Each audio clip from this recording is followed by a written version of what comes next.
वास्तव में अभी आपने स्वामी जी के चरित्र सुन लिया है, और सुनने के बाद हमको कार्य की तो प्रेरणा मिल गई है सबको, नहीं क्या? अरे स्वामी जी ने क्या क्या ध्येय रखे होंगे योगाभ्यास में, क्या भावना रखी होगी कार्य में, यह हमको समझना चाहिए। और स्वामी जी के कार्य का जो एक व्यापकत्व है, योग केवल पढ़ाना, योग पढ़ाते बहुत लोग थे, योग पढ़ाने वाले योगी जिनको बीमारी पर इलाज के तौर पे योग पढ़ाने वाले करुणामूर्ति बहुत थे, और वो पढ़ाते भी थे। पर स्वामी जी के कार्य में वैशिष्ट्य था योग पढ़ाने, उनका जीवन का ध्येय योगाभ्यास मंडल स्थापन करने का विचार बहुत अलग था।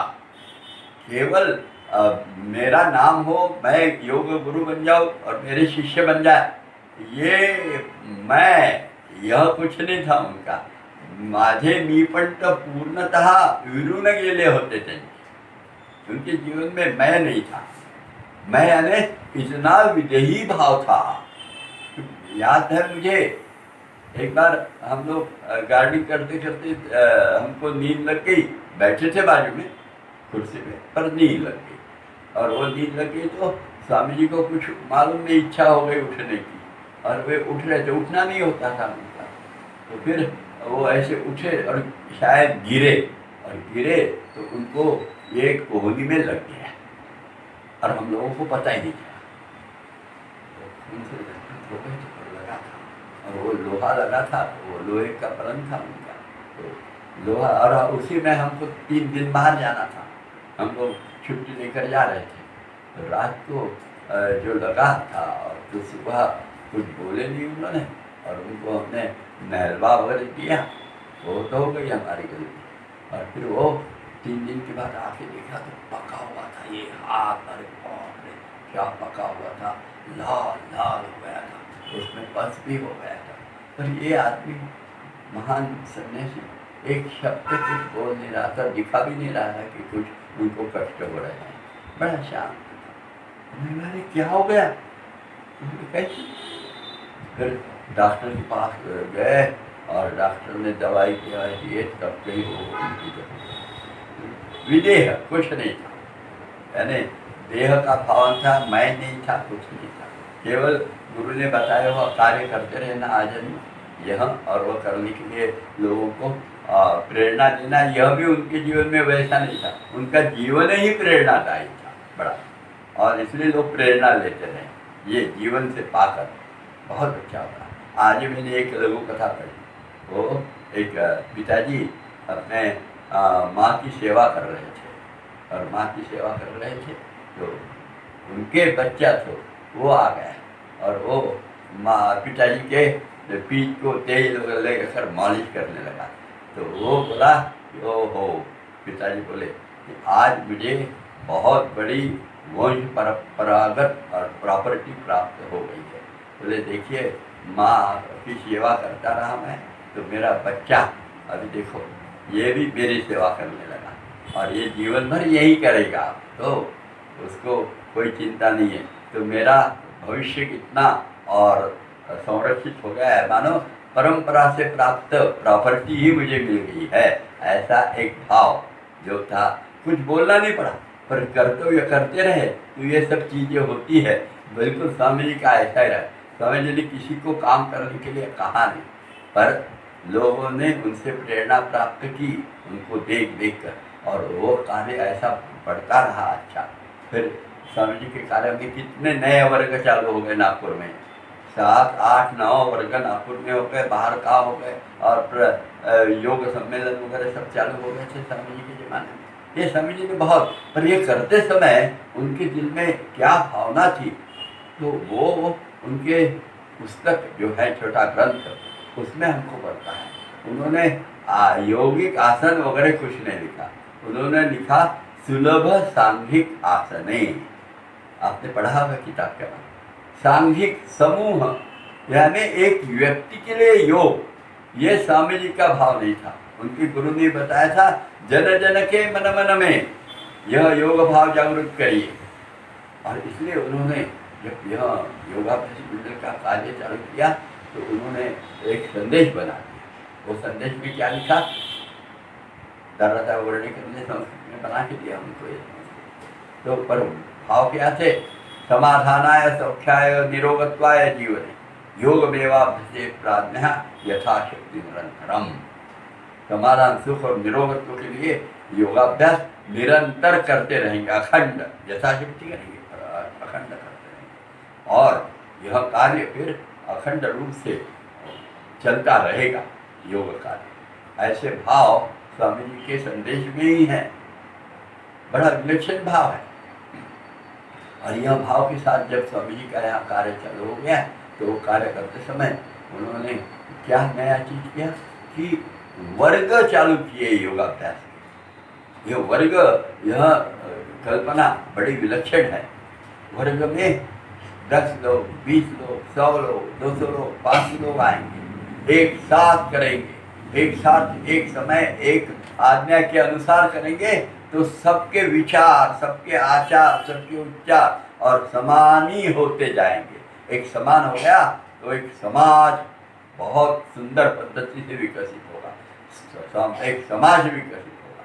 समाज विकसित हो गया तो फिर देखते देखते यह सृष्टि और सृष्टि के साथ परमेष्टि उससे जुड़ती जाएगी। व्यष्टि, समष्टि और सृष्टि और परमेष्टि, यह चतुर्विध चीजों का इकट्ठा आना, यह एक भाव स्वामी जी के योग कार्य है। और इसलिए उन्होंने सुलभ सांघिक आसन, यह एक नई कल्पना सामने रखी। योग में एक महान परिवर्तन था, बहुत महान परिवर्तन था। उसी के साथ स्वामी जी के योग कार्य में स्वामी जी ने क्या किया, नया योगाभ्यासी मंडल स्थापन करते समय तो महिलाओं को योग पढ़ाना। अब महिलाओं को योग, यह कल्पना योग में नहीं थी। योग लोग बहुत कम सीखते रहे और सीखे तो पुरुषों के लिए यानी खास रिजर्व क्षेत्र ऐसा होता है। वास्तव में 64 योगिनी, यह कल्पना हमको पता होगी कि मंदिर है 64 योगिनियों का, योगियों के मंदिर नहीं है। एक होगा भी तो जनार्दन स्वामी जी योगी जरूर थे पर वो गुरु माउली थे, यानी फिर से योगिनी के भाव, इसी भाव से स्वामी जी का पूजा होती है। ज्ञानेश्वर योगी थे पर उनकी मंदिर बन गया तो पूजा होने लगी। तो कैसी पूजा होने लगी, ज्ञानेश्वर माउली, ज्ञानेश्वर माउली, माउली माउली जब बने तब वो पूजा होने लगी।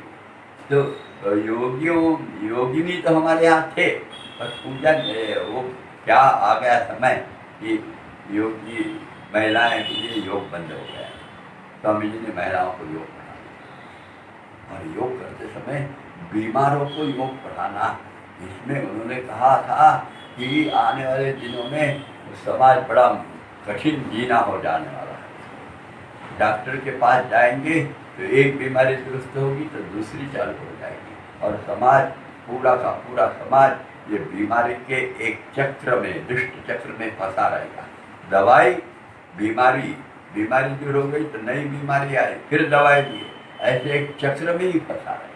वो चक्र से, दुष्ट चक्र से उनको मुक्त करना, इसलिए योग उपयोगी रहेगा। इस भाव से पूरे समाज को योग पढ़ाना, जिसमें स्त्री रहेगी, पुरुष रहेंगे, बच्चे रहेंगे, बूढ़े रहेंगे। जो सूत्र ऋषि मुनियों ने लिख के रखा है, युवा रहे, वृद्ध रहे, अति वृद्ध रहे, रोगी रहे, सबको पढ़ाना है। वही भाव स्वामी जी ने ऋषि मुनियों के भाव कायम रखते हुए, ये महान ऋषि ने, योग महर्षि ने, और सबके लिए योग, यह एक लिखी। उसमें वो अंग्रेजी में कहते हैं ना कि caste, creed, religion, gender, economic status, कुछ का विचार नहीं, मनुष्य है, मनुष्य को पढ़ाया जाएगा। एक विलक्षण भाव निर्माण किया और जब यह सब कर दिए तो एक नया योग विश्व तैयार करने की योजना उनके अंदर थी। एक सन्यासी को यह भाव थे और योगाभ्यासी मंडल की स्थापना जब उन्होंने किए तो ये सारे चीज़ों के साथ, और ये करते समय मुख्यतः अभी मेरे को एक पुराना किताब स्वामी जी ने अपना जो सुलभ संगीत भाग लिखा है, वो पुराना लिखा, बहुत पुराना, यानी 57 के पहले की बात होगी। तो उसमें ये स्वामी जी ने लिखा हुआ कि योग शिक्षा यह निःशुल्क पढ़ानी चाहिए और ये पढ़ाने की व्यवस्था योगाभ्यास मंडल की ओर से होती है। यह उल्लेख किया हुआ मिला है। निःशुल्क पढ़ाना योग, यह स्वामी जी की विलक्षण भाव है और यह भाव स्वामी जी के योगाभ्यास मंडल में कितने विलक्षण पद्धति से अभी भी चालू है, उन्हीं की प्रेरणा से। यह तो आश्चर्यकारक है और यह स्वामी जी की प्रेरणा ही है कि सब लोग अभी अपना जीवन में समय देते हैं निःशुल्क भाव से और अखंड जीवन भर देते रहते हैं। आज तो तकरीबन 500 के ऊपर शिक्षक हैं ये जो अखंड ऐसे पढ़ाते रहते हैं, 1 साल 2 साल 3 साल नहीं, 20 साल 30 साल 40 साल आखिरी दम तक पढ़ाना। स्वामी जी जैसा आखिरी दम तक योग पढ़ाते रहे, आखिरी श्वास तक, बिल्कुल वैसे ही भाव लेकर। और अभी शिक्षक है, शिक्षक निर्माण करना जो निःशुल्क योग पढ़ाएगा, ये स्वामी जी के कार्य योगाभ्यास मंडल की कार्य प्रणाली थी। स्वामी जी ने उसी के लिए परीक्षाएं चालू की थी ना, उसी के लिए वर्ग चालू किए, उसी के लिए परीक्षाएं चालू की, उसी लिए प्रमाण पत्र अभ्यासक्रम तैयार किए कि यह कार्य आने वाले दिनों में योग का भाव बहुत बढ़ने वाला है। योग के अलावा दूसरा इंसान के लिए आधार ही नहीं रहेगा बीमारी दूर करने के लिए। और जब ऐसा होगा तो इंसान फिर से लालच में जाएगा और योग बेचना चालू करेगा। यह पता चल गया था, इसलिए उन्होंने यह अपने शिष्यों को बताया कि निःशुल्क प्रसाद के रूप में सब योग बांटते जाएंगे, सब वह भी निःशुल्क बांटिए योग प्रसाद। यह एक नई संकल्पना स्वामी जी ने योग कार्य की। देखिए परीक्षाएं चालू की, प्रसाद के रूप में निःशुल्क बांटने की प्रेरणा दी, सामूहिक रूप से करने के लिए बताया। कोई भी इंसान जो है, किस धर्म का है, किस भाषा का है, किस इकोनॉमिक स्टेटस का है, आर्थिक स्थिति क्या है, जाति धर्म वगैरह कुछ नहीं, पढ़ाओ, पढ़ाते जा सबको, ऐसा एक सर्वसम भाव स्वामी जी ने जागरूक किया। बहुत विलक्षण भाव, क्योंकि योग इंसान के लिए उपयोगी है ना। तो इंसान तो कौन सी भाषा बोलता है, कैसा आर्थिक स्थिति है, इस पर योग पढ़ाएंगे। केवल एक जाति के लिए योग तो फिर तो कुछ नहीं होगा, मानव का भला नहीं होगा। और इसलिए स्वामी जी का यह दूरदृष्टि कितनी थी कि आने वाले जमाने में योग के अलावा दूसरी दवाई नहीं रहेगी, तो योग की दवाई ना समझती हुई योग की दुआ जो है, तो यह दुआ सबको प्राप्त होनी चाहिए। और इसलिए यथाशक्ति निरंतर योग करने के लिए और फिर वर्ग योग के रहेंगे तो कोई योग की भावनाएं क्या थी उस जमाने में। मैंने देखा था बर्डी में हम लोग रहते थे, तो योगी बोला तो वो चमत्कार करता रहा, वो कोई हवा में उड़ता रहा, कोई जमीन के अंदर में खुद को गाड़ते लेता रहा। काय के लिए गाड़ते रहे पता नहीं, पर गाड़ते रहे, हवा में क्यों उड़ते रहे पता नहीं, पर करते रहे, सब सुनते रहे हम लोग। पर स्वामी जी ने ऐसा नहीं लिखा, उन्होंने काय के लिए लिया, समाधान, सुख और निरोगत्व, ये जो 3 चीजें हैं, इसके लिए योग। यह स्वामी जी का एक नया विचार हमारे। कहीं आपको ये नहीं बताया उन्होंने कि इससे मोक्ष प्राप्त होगा, इससे कैवल्य प्राप्त होगा, इससे कुंडलिनी जागृत होगी, इससे निर्वाण प्राप्त होगा, ऐसा कुछ नहीं। उन्होंने कहा समाधान, सुख और निरोगत्व के लिए योगाभ्यास करिए। और ये बहुत 3 चीजें ही सबसे बड़ी चीज है इंसान के अंदर में। समाधान, ये तो भगवान के रूप में है समाधान। ये शब्द का अर्थ ही बिल्कुल भगवान के साथ मिल जाने का है, एक रूप होने का है। योग का अंतिम लक्ष्य जो होगा वो समाधान ही है। शायद समाधि शब्द यह समाधान से ही मिलता जुलता होगा, पता तो नहीं हुई, पर आप अंदाज करिए समाधान का इतना महत्व है। और यह जो संतोष बताया है नियमों में, यह संतोष का जो परिणाम बताया है वो यही बताया है, संतोष यानी समाधान, कि जो सुख जिसका वर्णन नहीं कर सकते, इसके अलावा सुख की और ऊपर कोई डेफिनेशन नहीं हो सकता, उसका कोई एक स्तर नहीं हो सकता। इतना सुंदर स्तर और उतना सुंदर सुख ये योग से हमको प्राप्त होगा, समाधान से, संतोष से प्राप्त होगा। और ये स्वामी जी ने, और यह सुख प्राप्ति समाधान से ही होगी। और यह दोनों प्राप्त हो गया तो शरीर मन बुद्धि तीनों का निरोगत्व प्राप्त होगा। ऐसे सुंदर विचारों से स्वामी जी ने योगाभ्यास मंडल में योग कार्य प्रारंभ किया। ये योग का अपने योगाभ्यास मंडल का ध्येय क्या है? समाधान सुख और निरोगत्व प्राप्त करने के लिए। खूब आड़े टेढ़े आसन कर लिए और फिर बड़े खुश हो गए, ये नहीं होगा। योग करेंगे तो योग से ये प्राप्ति होनी चाहिए, वह करुणा मूर्ति बनना चाहिए, दूसरे के लिए सहसंवेदनाएं उसके मन में निर्माण होनी चाहिए। ये सब होगा तो वह योग करता है, अन्यथा योग का व्यायाम कर रहा, केवल व्यायाम नहीं पर्याप्त पूरे सा होगा। व्यायाम तो हमारे लिए पर्याप्त नहीं है, यह जरूर याद करिए। हमको चाहिए पूरा का पूरा यह समाधान सुख और निरोगत्व, यह चाहिए। मन का भी निरोगत्व चाहिए। यदि यह निरोगत्व हम लोगों को प्राप्त हो गया तो ही वास्तव में, और हम लोग स्वामी जी के योग कार्यों के ध्येय के अनुसार और अपना योगाभ्यास किए, साधना किए, यह निश्चित होगा। हमारा अहंकार समाप्त होना चाहिए।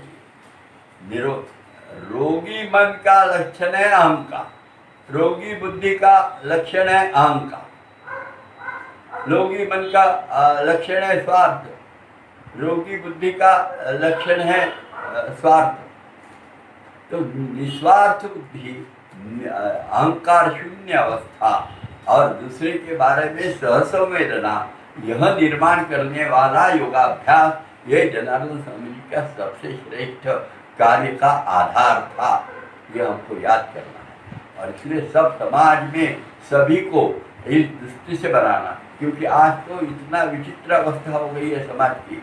बहुत छोटी छोटी चीज़ों में सबका अहंकार जागृत हो जाता है। झगड़े क्या होते हैं, फसाद क्या होते हैं, मेरे को इसने ऐसा बोल दिया तो तितिक्षा खत्म हो गई है, अपमान सहन करने की बुद्धि ही रही नहीं है, संयम कहीं दिखता नहीं है। थोड़ा सा कुछ हुआ तो आजकल तो गोलियां चलाते हैं, बच्चे भी चलाने लगे हैं गोलियां, धड़ाधड़ गोलियां लगाते, खत्म कर देते। क्या विलक्षण अवस्था इंसान की हो गई है। इंसान अभी इतना विचित्र हो गया है कि अब इंसान को ही मारने को तत्पर हो गया है। और यह एक बार कार्निवरस हो रहा है इंसान, नरभक्षक बोलिए ना, ऐसा हो गया है। और ऐसी अवस्था में इंसान जो 750 करोड़ इंसान है, इंसान की समाप्ति, इंसान जात की समाप्ति होने का समय आ गया, भय उसको दूर करने के लिए स्वामी जी ने समाधान सुख और निरोगत्व वाला योग, हमको उसको आगे बढ़ाना है। और इसको बढ़ाने के लिए स्वामी जी ने हमको कहा है कि यथाशक्ति निरंतर योग करते रहेंगे। योग कार्य करने का लक्ष्य नहीं है कि 4 लोगों को पढ़ाएं तो योग होगा ना, नहीं तो काहे का योग होगा। इंसान से मिलता जाए तो योग है। योग यानी जुड़ना, मिलना, इकट्ठा होना, वही तो होना चाहिए। एक विचार से, एक आचार से, एक उच्चार से मिलना। और ये स्वामी जी ने पढ़ाना चालू किया और वह स्वामी जी का ध्येय रहा। और कितना आगे ले गए कि ये विचार को आगे लेकर उन्होंने कहा कि मानव जन्मामध्ये नराचा होण्या नारायण, नारायणत्व प्राप्त होना है। यह सबसे बड़ी चीज है। मानव जन्म में नर का नारायण बनाने की योजना, यानी योगाभ्यासी मंडल का सबसे उच्चतम ध्येय स्वामी जी ने रखा है। उस ध्येय के ओर अग्रसर करना, पूरे समाज को लेके चलना, अकेला नहीं। सारा देव देखिए ना, इंसान कितने थे मुझे पता नहीं जब यह कल्पना सामने आई, पर 33 करोड़ भगवान थे, देव लोग थे 33 करोड़। अब इंसान कितने थे उस जमाने में पता नहीं, पर भगवान की इतनी संख्या थी 33 करोड़। हम तो अभी भी बोलते 33 कोटि भगवान, और गाय के पेट में रहते हैं, इसलिए गाय महानतम देवता है, ऐसा हम लोग कहते हैं ना। 33 करोड़ ये कल्पना थी भगवान की। तो सारा मानव जात यह जो हो जाए, कम से कम हिंदुस्तान में भारतवासी जितने हैं, ये सब ऐसे महान, इतने अच्छे गुण इनके अंदर में आ जाए कि वे भगवान स्वरूप दिखने लगे। भगवान तो ऐसा थोड़ी बनता है कि जन्म में आया तो भगवान हो गया, ऐसा नहीं। वो कर्म करता है, कर्तृत्व करता है, तब भगवान होता है। कृष्ण जन्म में आया होगा तो क्या भगवान थोड़ी था? उनके माँ ने कितना डांटा होगा, पिताजी ने कितना डांटा होगा, भाई से झगड़ा कितना किया होगा, पर गुरु के पास जाकर ज्ञान प्राप्त करने के बाद जीवन में जो ध्येय प्राप्त हो गया, उस ध्येय के कारण वो कृष्ण को भगवान कहने लगे। राम देखिए ना, राम के बचपन की कहानी याद है? राम राजमहल में थे और एक बार ऐसे रात को पूरा पौर्णिमा दिखने लगी। अभी आने वाली है पौर्णिमा, कल गुरु पूर्णिमा कल हो गई है, तो अभी पौर्णिमा हो गई है, गुरु पूर्णिमा। तो पौर्णिमा का पूरा चांद देखा, उसको लगा हुआ बॉल है, चेंडू। तो वो मांगने लगे भगवान राम, जब बच्चे थे उस समय, बड़े रोने लगे, माना वो चेंडू चाहिए, चेंडू चाहिए, चेंडू चाहिए, रो रहा है। फिर वो एक दासी होशियार थी, उसने बोला जाएंगे, पर तू बहुत अच्छा लड़का होगा तो तेरे को मिलेगा, मैं तो ला के देते हूँ, पर तेरे हाथ में आएगा तो अच्छा लड़का होगा, गुणी लड़का होगा, शांत लड़का होगा। और फिर उसने आयना लाया, वो सामने पकड़ा, उसमें प्रतिबिंब आ गया चंद्रमा का, पूर्ण चंद्रमा का, और ये बोले ये ले चेंडू। और फिर वो हाथ लगाने लगा, तो फिर तेरे को तो अच्छा बनना पड़ेगा तभी मिलेगा। वो हाथ में आ नहीं रहा था। तो अच्छा बनने का संकल्प बचपन में हुआ था राम के अंदर, और फिर वो भगवान बन गए। तो कर्तृत्व से भगवान बन गए, और यह कर्तृत्व हमारे अंदर में जागरूक हो जाए, और यह कर्तृत्व तन मन धन इसी सभी से, और शरीर मन बुद्धि इसके अंदर में विकसित होता जाए। देव बनने की प्रक्रिया स्वामी जी ने हमको योगाभ्यास में दी है। हमारे कार्य का ध्येय कितना बड़ा है, देखिए, पूरे समाज को नारायणत्व की ओर ले जाना। सब प्रकार की बीमारियां, फिर शरीर की जितनी बीमारियां वो तो दूर करते ही जाएंगे, समाप्त हो जाएगी। जैसे आज कोरोना नाम की बीमारी आई है, तो वो बीमारी वास्तव में मुझे तो बहुत बार लगता है दवाई से जाएगी कि नहीं मैं नहीं बोल सकता, पर योग के आसन से जरूर जाएगी, क्योंकि आसन का परिणाम ही है तो द्वंद्वानुभिघाता है। द्वंद्व के आघात नहीं होते। कोरोना अंदर में गया तो शरीर के फाइटिंग चालू हो गई, शरीर के जितने कुछ एंटीबॉडीज और क्या क्या होता होगा, WBC ये सब फाइट कर रहे हैं, और करते करते कोरोना को समाप्त करेंगे। और नहीं उसको समाप्त कर नहीं पाए तो फिर हमको कोरोना का बीमारी सामने संक्रमण हो जाएगा, और यदि फाइट हो गई तो कोरोना के संक्रमण नहीं होंगे। ऐसे विलक्षण भाव योग से निर्माण होते। शारीरिक बीमारी आजकल सब समाप्त हो जाएगी, किंतु मन अत्यंत प्रसन्न करने की योजना, शांत करने की, संयमी बनाने की योजना, अहंकार शून्य बनाने की, थोड़े थोड़े में क्रोध आना, ये शरीर को जितने हैं वो सब समाप्त करना, ये स्वामी जी के आसनों को। और इसलिए स्वामी जी ने खूब बड़ा बहुत मेडिटेशन वगैरह नहीं पढ़ाया, आसनों के माध्यम, उचित विवेक आसन देखिए ना, ध्यान की कितनी बड़ी प्रक्रिया, वही तो मन को शांत कर देती है। मन को शांत बनाना, मन को प्रसन्न बनाना, ये जनानंद स्वामी जी के योग कार्य की मूल भावना थी, ये हमको याद करना है। और ऐसे सुंदर कार्य में फिर कितना वर्ग होने चाहिए, बहुत वर्ग होने चाहिए। लोगों को दूर दूर जाके योग सीखने की आवश्यकता न हो, उनके घर के पास में आ जाए। योग गंगा आविर अंगणी, ऐसे भाव से वर्ग ज़्यादा से ज़्यादा लोगों के लिए निर्माण करना, ये स्वामी जी ने हमको बताया हुआ है। ये योगाभ्यास मंडल के कार्य का ध्येय है पूर्ण, कि हर एक को निःशुल्क पढ़ाना है, उसके समय के अनुसार पढ़ाना।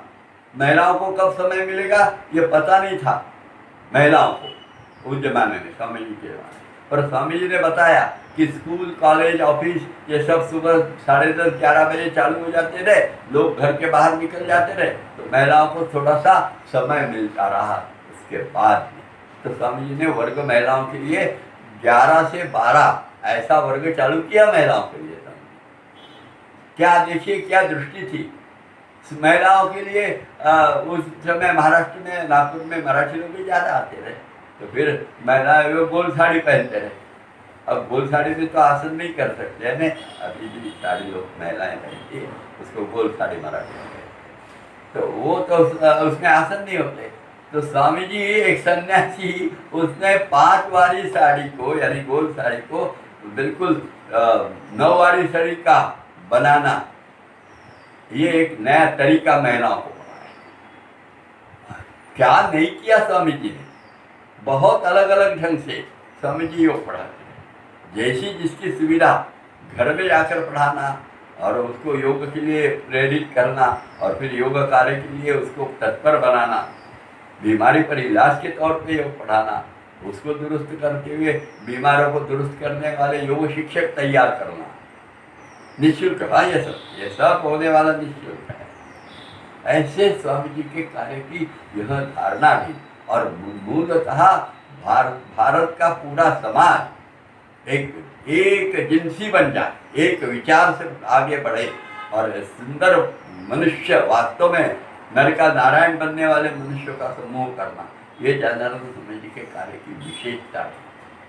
और ये सब करते समय फिर उन्होंने सोचा था कि योग कार्य निःशुल्क करेगा तो ऐसा मामूली नहीं रहेगा, फिर वो बहुत बड़े सुंदर कार्य होगा।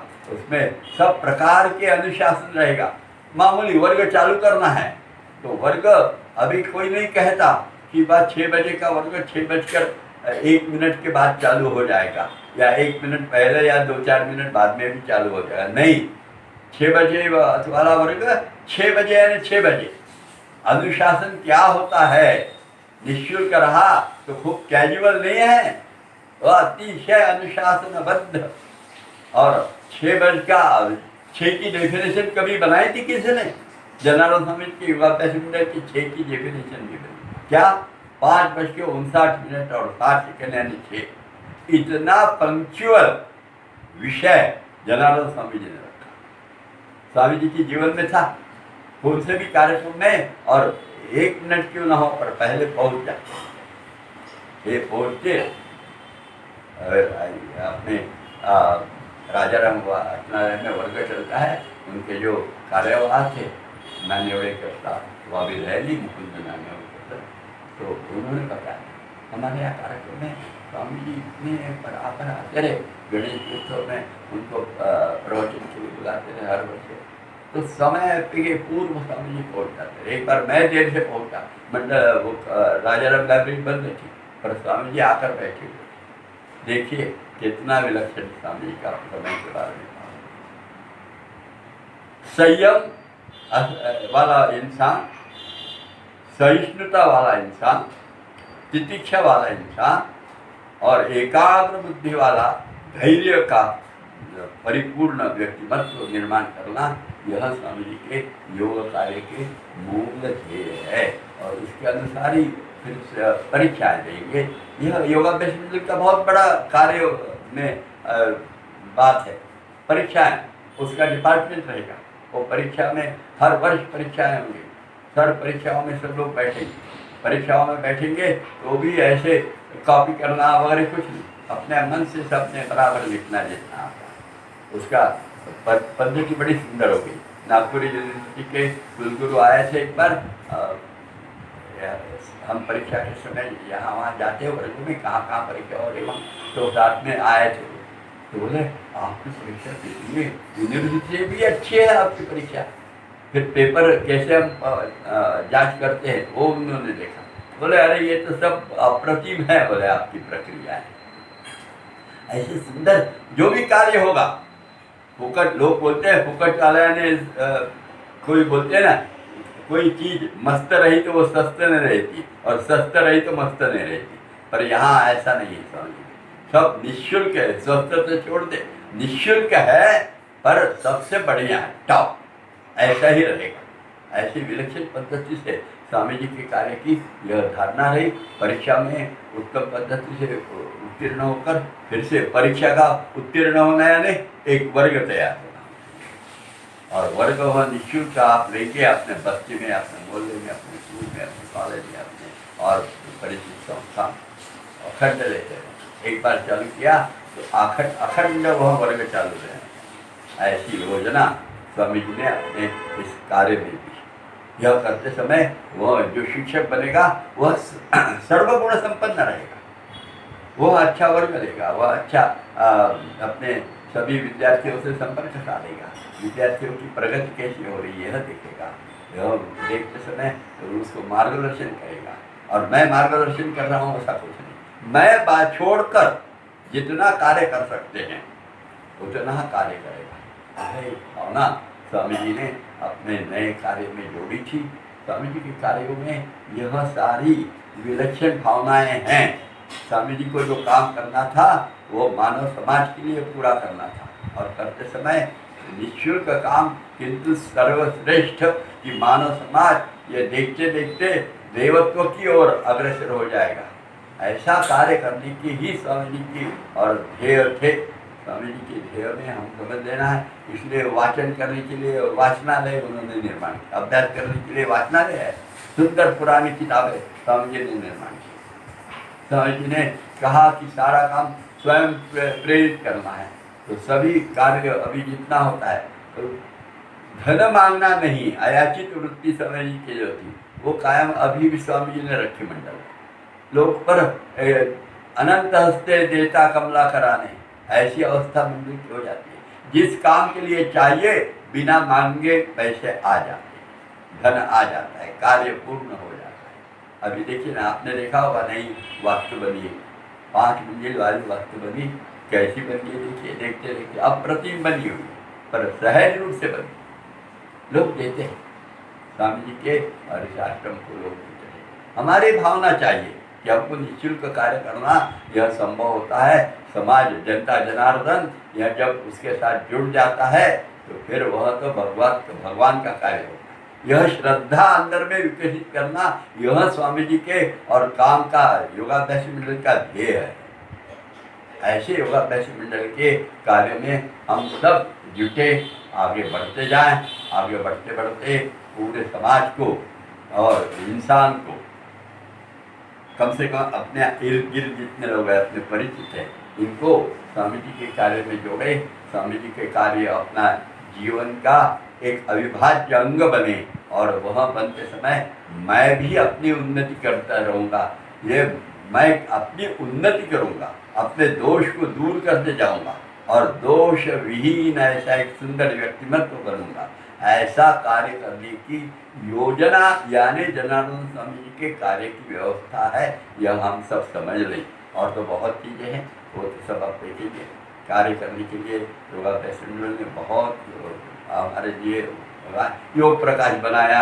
योग प्रकाश में हम मदद कर सकते हैं, योग प्रकाश के वाचक वर्ग बना सकते हैं, वो बनाए तो हम लोगों के लिए योग प्रचार कार्य सहज हो जाएगा। विचारों में परिवर्तन आ गया इंसान के, तो फिर इंसान अच्छा बनने लगता है, और वो परिवर्तन लाने के लिए योग प्रकाश महान अपना कार्य करता है, अपना सहकार्य देता है।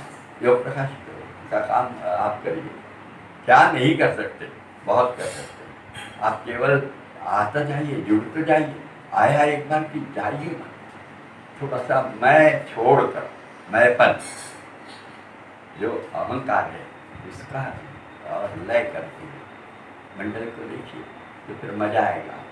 और फिर मंडल के सारे ध्येय धोरण आपको पता चलेंगे कि 100 गिनती करेंगे पर उद्देश्य एक ही है कि मानव जन्मा मुझे नरासा होने नारायण, और यह होने के पहले पूरा समाधान, सुख और निरोग को प्राप्त करें। इतना ही ध्येय स्वामी जी ने बताया है। इस ध्येय की ओर हम यह सेवा भाव से, निःशुल्क भाव से, और जीव सेवा यही शिव सेवा है इस भाव से, और इतना ही नहीं तो मुझे सेवा करने की और संधि प्राप्त हो गई है, इसलिए मैं जो संधि का देने वाला है, जो मेरे से सीख रहा है, उसको ही गुरु मानूंगा, उसके चरणों को छूऊंगा। ऐसे भाव से, नम्र भाव से अंदर में योग विकसित करना, यही योगाभ्यास मंडल का ध्येय धोरण है। यह हमको याद करना है। आज यही आप सबको परीक्षा में यश प्राप्त हो, और आप स्वामी जी के पद चिन्हों पर चलते रहें। यही आप सबके और सबके अंदर में भाव निर्माण हो। ये सुनने के साथ ये दो जो हमारे आज यहाँ बनाने के भाव रहे, उसमें केवल इतना ही रहा कि आप स्वामी जी के पद चिन्हों पर चले और इंसान को इंसान से बर्ताव करने वाला इंसान बनाए। इतना ही अपेक्षा आप सकते हैं। धन्यवाद।